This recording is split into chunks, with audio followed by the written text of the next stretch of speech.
Bismillahirrahmanirrahim. Assalamualaikum warahmatullahi wabarakatuh. Nama saya Nurul Hikmi, NIM E1B017048. Melalui video ini saya akan mendeskripsikan hasil ujian akhir semester saya di mata kuliah penelitian metode penelitian kualitatif, sering disebut sebagai metode penelitian naturalistik karena penelitiannya dilakukan pada kondisi yang alamiah, natural setting. Disebut juga sebagai metode penelitian etnografi karena pada awalnya metode ini lebih banyak digunakan untuk penelitian bidang antropologi budaya. Disebut juga sebagai metode kualitatif karena data yang terkumpul analisisnya lebih bersifat kualitatif. Setiap penelitian, baik penelitian kualitatif dan kuantitatif, selalu berangkat dari masalah. Namun terdapat perbedaan yang mendasar antara masalah dalam penelitian kualitatif dan kuantitatif. Masalah yang dibawa oleh peneliti dalam penelitian kualitatif masih remang-remang, bahkan gelap, kompleks, dan dinamis. Oleh karena itu, masalah dalam penelitian kualitatif masih bersifat sementara, tentatif, dan akan berkembang atau berganti setelah peneliti berada di lapangan. Dalam penelitian kualitatif akan terjadi 3 kemungkinan terhadap masalah yang dibawa oleh peneliti. Dalam penelitian yang pertama, masalah yang dibawa oleh peneliti tetap, sehingga sejak awal sampai akhir penelitian sama. Yang kedua, masalah yang dibawa peneliti telah memasuki penelitian berkembang, yaitu memperluas atau memperdalam masalah yang telah disiapkan.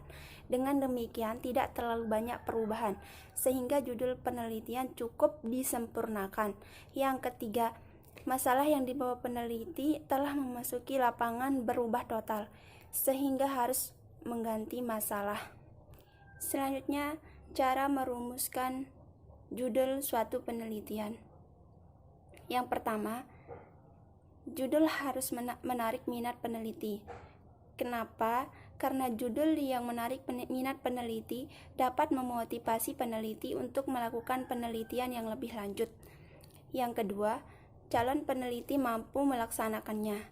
Kenapa demikian? Karena judul yang mudah untuk dilaksanakan peneliti dapat memperlancar proses penelitian, sehingga proses penelitian tidak ada hambatan dan permasalahan yang ada dapat diminimalisir.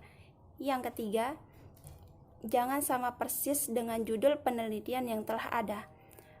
Jika melakukan pengembangan penelitian, sebaiknya menggunakan judul yang spesifik. Yang keempat, hendaknya pada saat melakukan penelitian, memungkinkan tersedianya data yang lengkap yang bisa mempermudah peneliti untuk melakukan penelitiannya.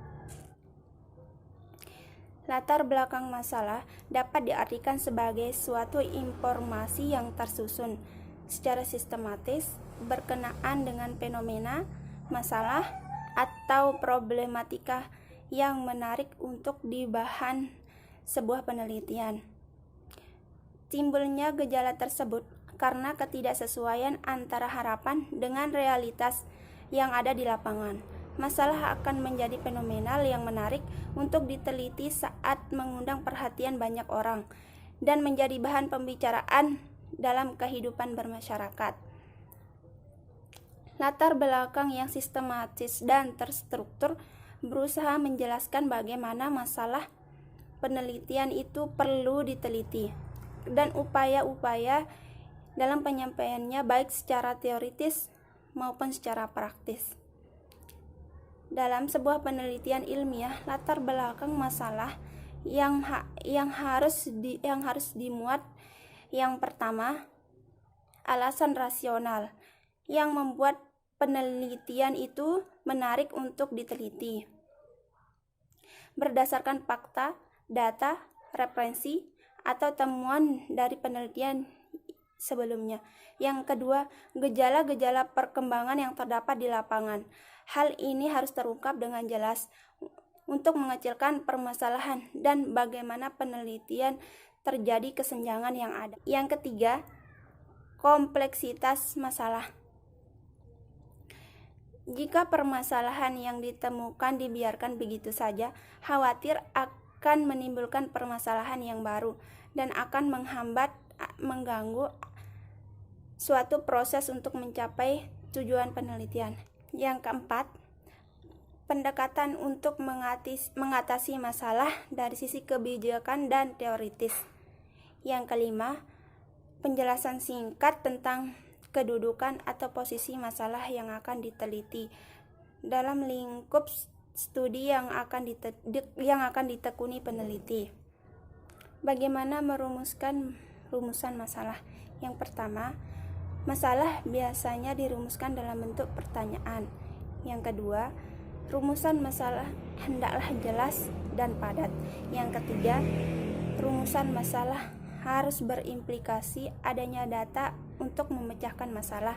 Yang keempat, rumusan masalah harus merupakan data dalam bentuk hipotesis. Yang kelima, masalah harus menjadi dasar sebagai judul dalam penelitian.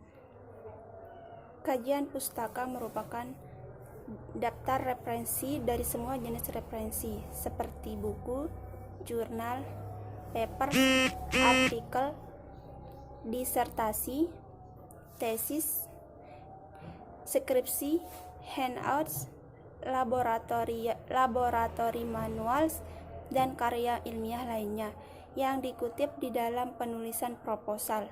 Semua referensi yang tertulis dalam kajian pustaka harus ditulis di dalamnya. Referensi ditulis urut menurut huruf abjad dari nama akhir keluarga sampai tahun penerbitannya.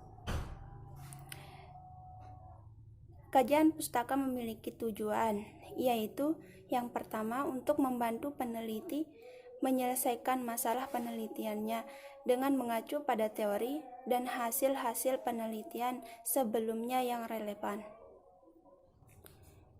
Dalam penelitian kualitatif, kedudukan teori tidak terlalu penting, tidak seperti halnya dalam penelitian kuantitatif. Ketika ingin melakukan penelitian kualitatif, diperbolehkan meneliti tanpa dasar teori. Dalam penelitian kuantitatif, tidak diperbolehkan melakukan penelitian sebelum ada dasar-dasar teorinya. Penelitian yang relevan adalah suatu penelitian yang sebelumnya sudah pernah dibuat dan dianggap cukup relevan atau mempunyai keterkaitan dengan judul atau topik yang akan diteliti, yang berguna untuk menghindari terjadinya pengulangan penelitian dengan pokok permasalahan yang sama.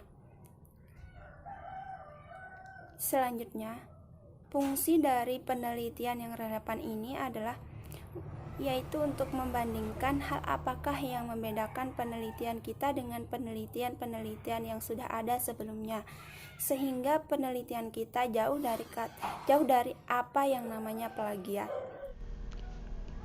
Pendekatan penelitian merupakan cara berpikir yang diadopsi peneliti tentang penelitian riset dibuat dan bagaimana penelitian yang akan dilakukan.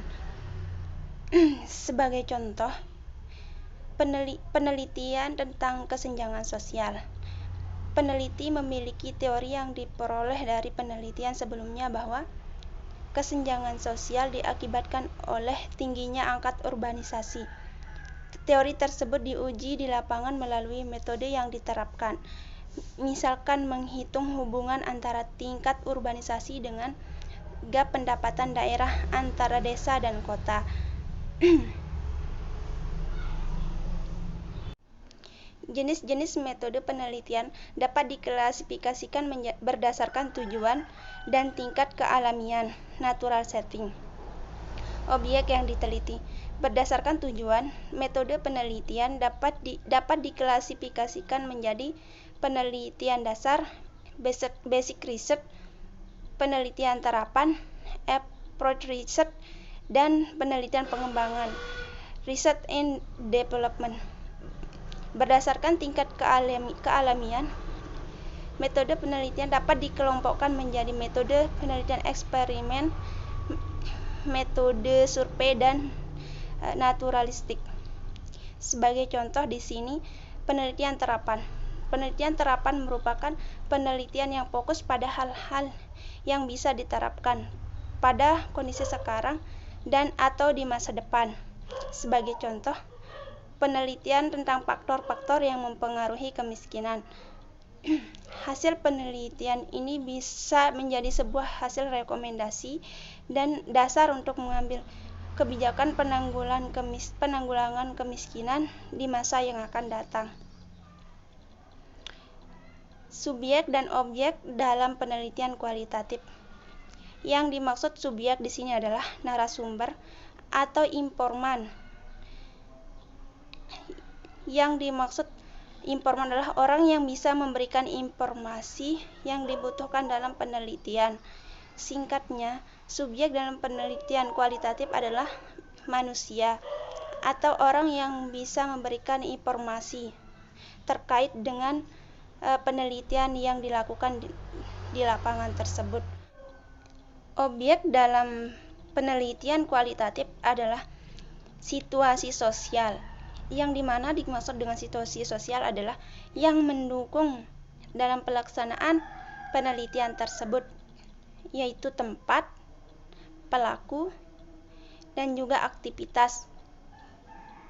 Bukan hanya sekedar ketiga elemen tersebut, terdapat juga suasana, tumbuh-tumbuhan, dan lain-lain. Sekian, terima kasih. Teknik pengumpulan data merupakan langkah yang paling utama dalam penelitian, karena tujuan utama dari penelitian adalah mendapatkan data. Tanpa mengetahui teknik pengumpulan data, maka peneliti tidak akan mendapatkan data yang memenuhi standar data yang ditetapkan. Beberapa metode dalam pengumpulan data, yaitu yang pertama, wawancara. Wawancara merupakan teknik pengumpulan data yang dilakukan melalui tatap muka dan tanya jawab langsung antara peneliti dengan narasumber. Yang kedua, observasi. Observasi adalah metode pengumpulan data yang kompleks karena melibatkan berbagai faktor dalam pelaksanaannya. Yang ketiga, angket atau kuesioner. Kuesioner merupakan metode pengumpulan data yang dilakukan dengan cara memberi seperangkat pertanyaan atau pernyataan tertulis kepada responden dan dijawab. Yang keempat, studi dokumen. Studi dokumen adalah metode pengumpulan data yang tidak ditujukan kepada subjek penelitian. Selanjutnya, analisis data dalam penelitian kualitatif bersifat induktif, yaitu suatu analisis berdasarkan data yang diperoleh selanjutnya dikembangkan menjadi hipotesis. Berdasarkan hipotesis yang dirumuskan dalam data tersebut, selanjutnya dicarikan data lagi secara berulang-ulang sehingga dapat disimpulkan apakah hipotesis itu dapat diterima atau ditolak berdasarkan data yang terkumpul. Sekian, wabillahi taufiq wal hidayah. Wassalamualaikum warahmatullahi wabarakatuh. Terima kasih.